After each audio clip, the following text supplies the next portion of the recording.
Biko Igbo ndị ọma na-ege m ntị, agwa m na agwa mgba na Mathias bụ na-emetu ndị Igbo. Ọ dị nnọọ ka asị na ndị Enugu Ezike nụrụ onu m. And I so much want to thank ndị Enugu Ezike niile na subscribe kwa na this channel na-abịa asị anyị hello hi. So biko enwelo nwanne anyị nwoke ọbịa mbe video wee sị biko na anybody bụ external body nọ n'Enugu Ezike echi na-alụ ha ọnụ. Nobody should tell her na agwa m na Mathias bụ na-eme ndị Igbo.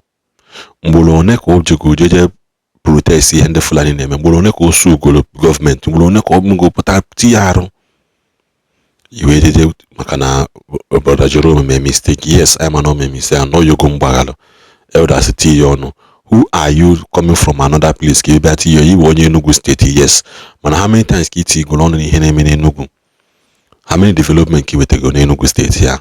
How many development ki wetego ndị Enugu Ezike? Ibapugolo ha mmili, irugolo ha culvert before.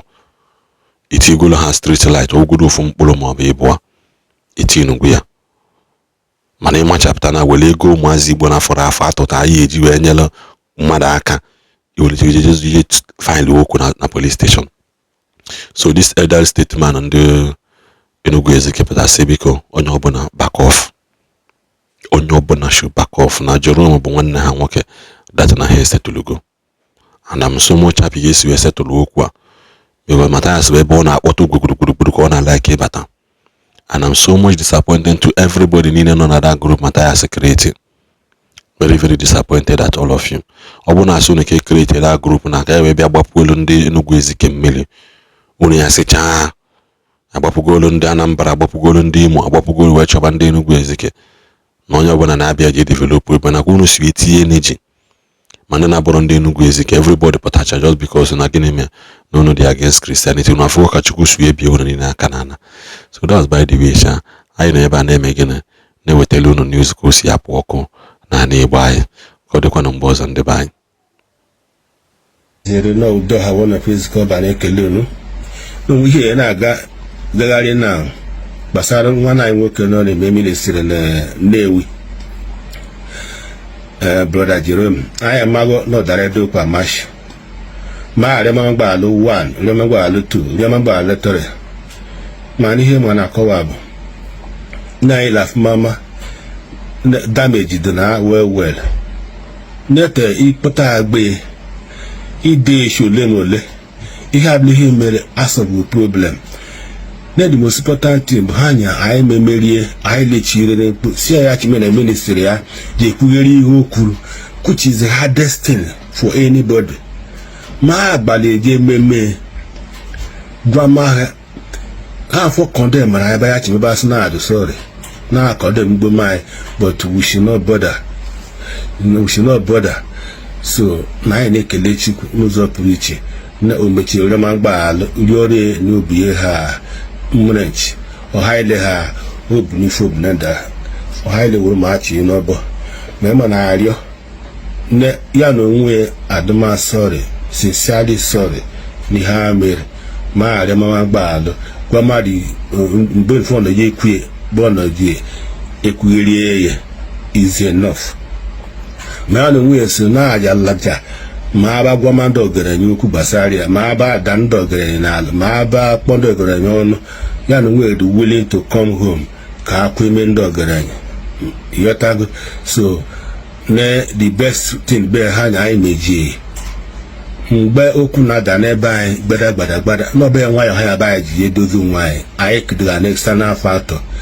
So na ejimugere ya asu biko anybody na support ewute ni external factor n'ebe anyị na-edidigie okwu ebure ma anyị dozire m nwanyị anyị kidga anybody be dozu ma anyị dozire nwanyị mgbe ihe na achọkụ. So am this type of person na akpọ Mathias bụ okuru onwe onogwu asa na Enugu Ezike si na anyị na-edidigie. We don't want him. We don't want him because only the petition jere ka mbishi. Oyatago the petition jere ka mbishi. Bale na n'ụzọ ne anyị be Enugu Ezike anyị ga-achụ nwanyị achụ, anyị na nabata na anyị ga-achụ. Anyị ezidigi. Enwere onwe ezire ije na police ye dere petition don't worry, I am Enugu Ezike, the ready, don't kwadebe by fight hard na Ezike. That police headquarter, Abuna Agijere Bomb, Abuni Enugu Ezike, make support to Mojere 1 inch. Don't worry, I you hear them working at that police station. So, Oku Jiko Oishi, Achire Mokon, Ndigbo Achire Mon, man ways na lata, Maya Poma Oishon, so is enough. Nan Mario Umada Picon or High Level Marchi Nobo Jai Arema Bala Mashi Maila Fuo Ihorior Donzoki Bay Lejimurias Umanech Unafum Takribai Na Baba Shoto Biko Ndune Umada Anya Noro Nara but no Marama Noro Damasho. We will continue to sanitize our place. Umada Enugu Ezike, Umada Igboland North. We will not try to sanitize our place.